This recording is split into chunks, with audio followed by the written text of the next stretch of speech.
हैदराबाद के गांधी हॉस्पिटल से लापता कोरोना वायरस के मुतासिरा शख्स की नाश 20 दिन बाद आज बरामद हुई।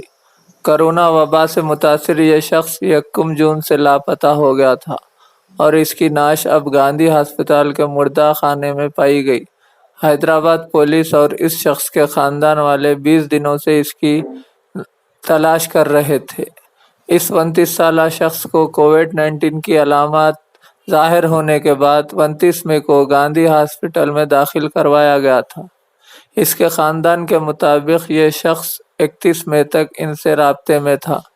21 जून को इसके ख़ानदान का इससे राब्ता टूट गया, जिसके बाद यह ख़ानदान पुलिस से रुजू हुआ।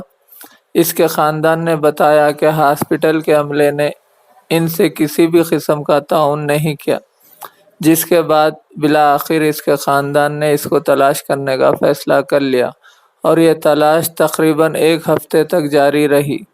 6 जून को इस शख्स की मां मंगलहाट पुलिस स्टेशन से रुजू हुई और इसकी गुमशदगी की FIR दर्ज करवाई।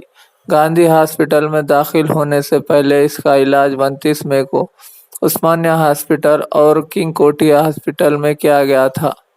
इसमें कोविड-19 की अलामत ज़ाहिर होने के बाद इसको गांधी हॉस्पिटल मुंतकिल किया गया था। इब्तिदा में गांधी हॉस्पिटल के हुक्काम ने इसको हॉस्पिटल में दाखिल करने की तरदीद की थी, जिसके बाद पुलिस ने किंग कोठिया हॉस्पिटल के स्टाफ और एम्बुलेंस ड्राइवर से इस ताल्लुक से बात की। एम्बुलेंस से किंग कोठिया हॉस्पिटल से इसको गांधी हॉस्पिटल मुंतकिल किया गया था।